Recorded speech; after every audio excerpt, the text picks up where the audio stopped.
રાજકોટ મનપાની સાધારણ હંગામેદાર બનાવવાના અણસાર અહીંયા જોવા મળી રહ્યા છે। 2.5 વર્ષ બાદ પહેલો પ્રશ્ન વિપક્ષને પૂછવાનો વારો આવ્યો। ફ્લાવર બેડનો પ્રશ્ન, બીયુ પરમિશનનો પ્રશ્ન। વશરામ સાગઠિયાએ આ પ્રશ્નો ઉઠાવ્યા છે। મ્યુનિસિપલ કમિશનર તુષાર સુમેરાએ તેના જવાબ આપ્યા। કમિશનર દ્વારા બીયુ સટી મામલે વોર્ડ વાઇઝ કામગીરીની યાદી અપાઈ છે।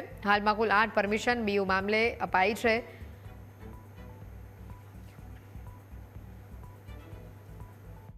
ભાજપના શાસકો બોર્ડમાં ગયા પહેલા અમે જેમ આતંકવાદી હોય બોમ્બ લઈને જતા હોય રીતે પોલીસ પાસે તપાસ કરાવે છે।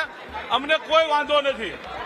અમે જે બોમ્બ ફોડવાના છીએ એ બોમ્બ છે એમાં ભાજપના લોકો તણાઈ જશે એવો અંદર બોમ્બ ફોડ છે। અમને એ પણ ખબર છે કે બહુમતી હોવાના નાતે ક્યાંક ને ક્યાંક અમારો અવાજ દબાવવાની કોશિશ કરશે। આજે ફ્લાવર બેડ નામનો જે મુદ્દો છે જેમાં Rajkot builder association, Rajkot chamber of commerce અને કોર્પોરેટ બધા લોકો સરકારમાં ગયેલા। સરકારે જે હુકમ કર્યો છે એ લોકશાહીની વિરુદ્ધ છે। કોઈ કાયદામાં અંદર જે રીતે બધી જોગવાઈઓ આપવી પડે પાર્કિંગ થી લઈને બધી એ કોઈ પણ જોગવાઈઓનો એ લોકો અમલ કર્યો નથી। જે હુકમ છે એ અધૂરો આપેલો છે।